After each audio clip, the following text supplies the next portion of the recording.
So even though you're going to have different preachers every week, we're going to work off of a series so that there's a thread that goes with the Sunday night gathering. And we're basing this particular series, we're calling it Influence. And we're basing it off of a book called Poets and Saints. And if you want to get the book, you can go to Amazon and just type in that name and find it. It's a really cool book about some of the great saints of the church, as well as some who just have major influence over people's lives. And we want to talk about their influence over us and over the church, but we also want to develop the influence that we can have in our own lives, right? So that we have the ability to work among people and have influence. We really do have influence. Everybody has some kind of influence over somebody, sometimes more than others. But I think as Christians, we can find more courage within inside of ourselves to have more influence and minister more deeply into people's lives. So that's the series we're going to kind of work off of. And tonight I'm going to talk to you just for a couple of minutes about, well, it'll be more than a couple of minutes, but it won't be long, I promise, about St. Patrick. You know, when you think about influential people, you typically think about them when they started to be influential, right? When you discovered them or when you know them, then you think about their life. But for people that are highly influential in the world, it has everything to do with their past and where God has brought them to that point of being influential in somebody's life. And it's most common that the people who have the highest influence many times have suffered the most in their lives. So St. Patrick was born in the late 4th century. That's a really long time ago. And yet we know of him today. I'm going to argue that we don't know the good side of him. We know other things about him or things that are related to him that just aren't as valuable to us. But he was born in the 4th century. He grew up in Britain. And Christianity was something that was known to him. But it was something that, and like we find in generations today, a religion that was passed on to them from their parents and their grandparents, but it didn't have a lot of meaning in their daily life as they lived it out in their life. Well, when Patrick was a teenager, some Celtic pirates came into his town and they ravaged the town, and they took Patrick prisoner and they sold him to a slave in Ireland. And so this slave owner takes him 200 miles inland, and he's put out as a shepherd. He's shepherding sheep out there in the middle of nowhere. And kind of like with King David, when he's shepherding sheep, there's this kind of lonely existence out there, not much interaction with people.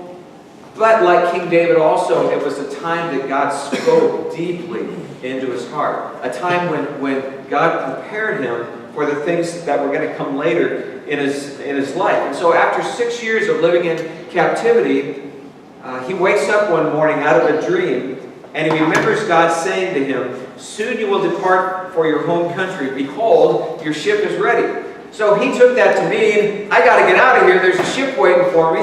And so he runs away from his slave owner, and remember, he's 200 miles inland. So he travels this long distance by foot and finally gets to the Irish shore.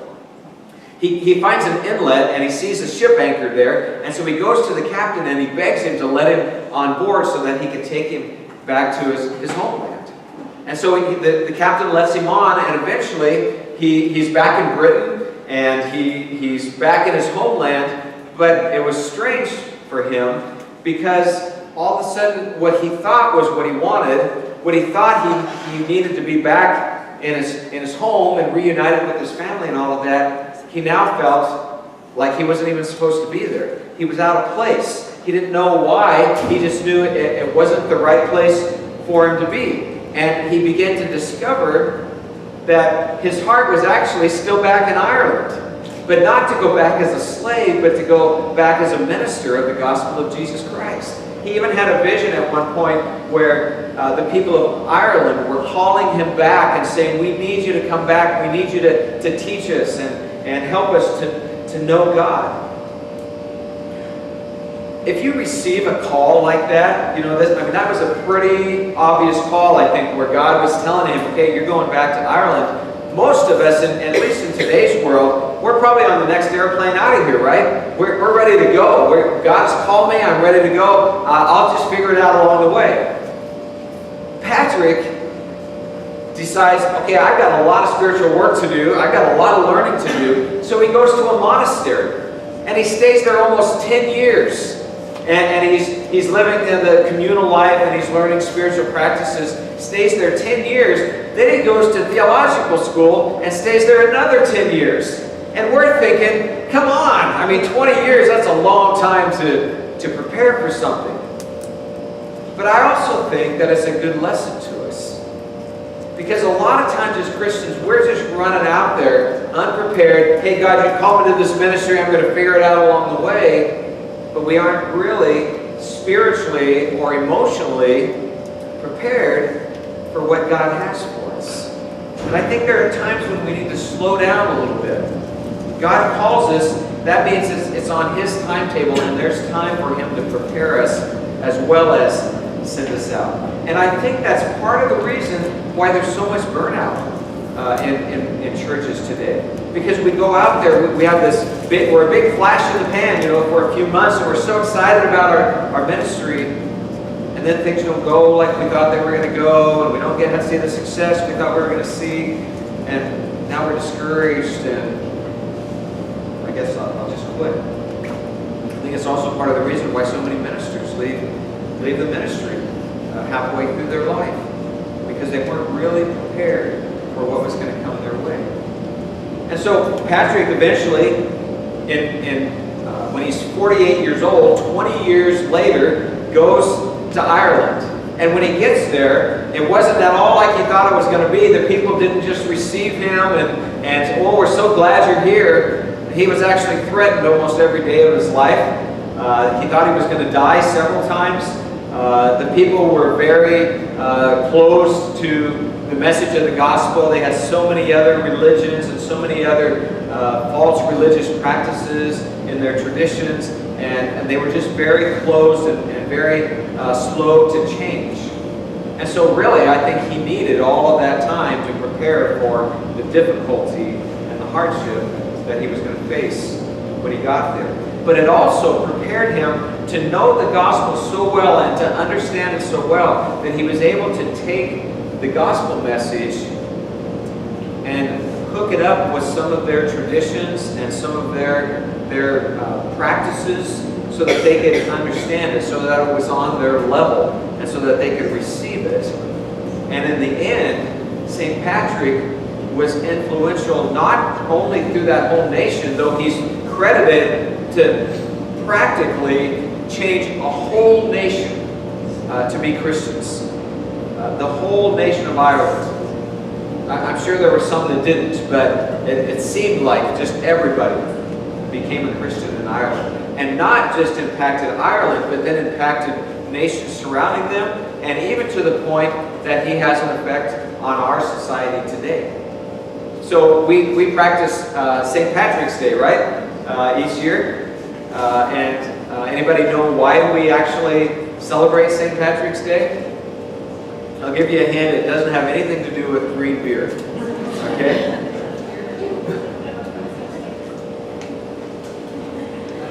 It's really simple. It's because he had such a profound effect on Ireland and the Irish immigrants that came over to America that they wanted to keep his work alive. They wanted to celebrate who he was and what he did, because he didn't just influence Ireland, but he influenced all of the Western nations.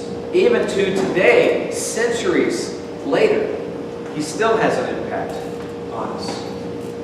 But today we celebrate St. Patrick's Day, and we think of, be sure and wear green so you don't get pinched, shamrocks, luck, parties, and there's no remembrance of what he's done, at least not in the secular world around us. I'm sure that particularly in the Catholic Church, he is celebrated and remembered for the things that he accomplished. St. Patrick was influential, number one, because he let God prepare him for what he wanted to do through him.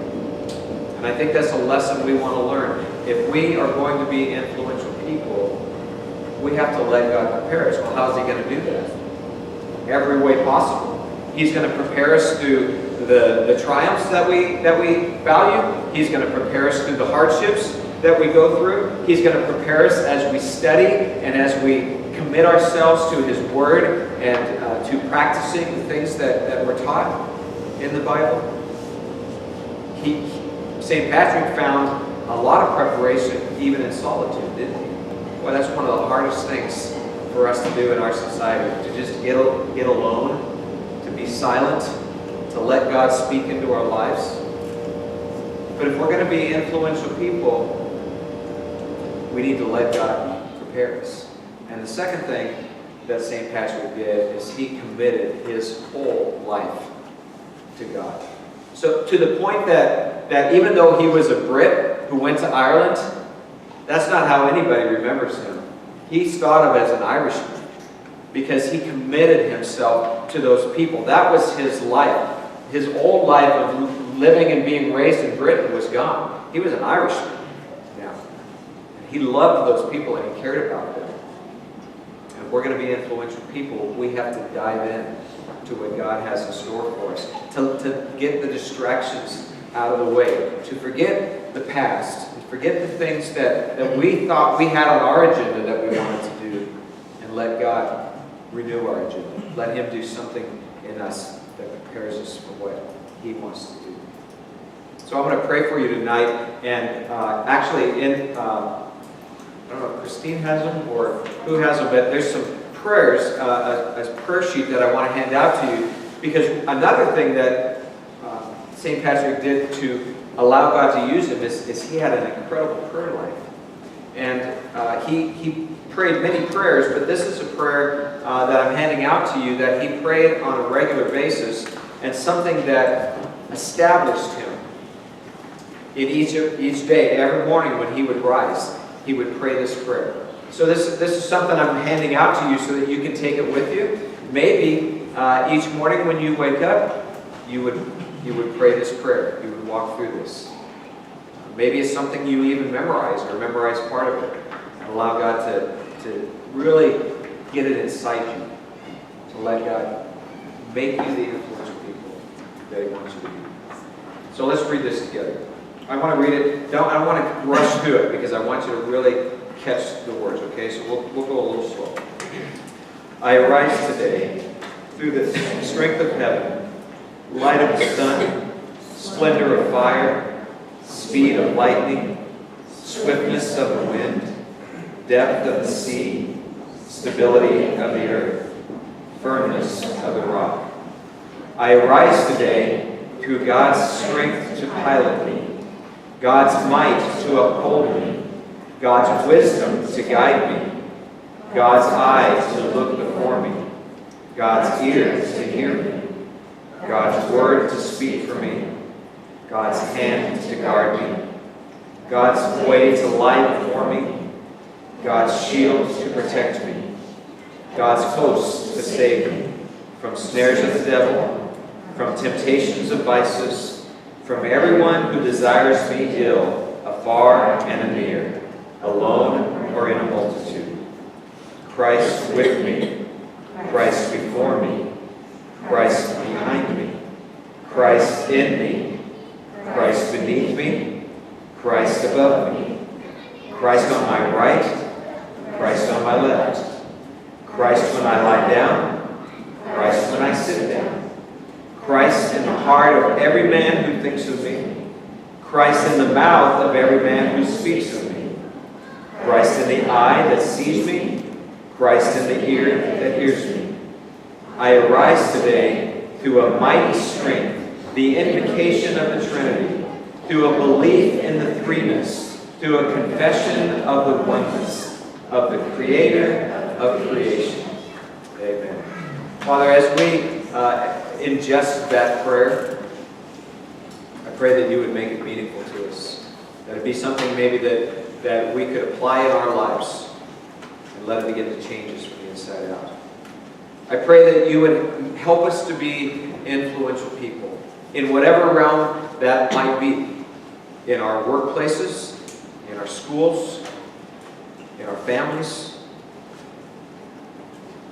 and strangers even that we meet along the way. May your influence flow through us so that we can influence people for you through the words we speak, through the actions that we commit. May you be glorified in it all. In Jesus' name we pray.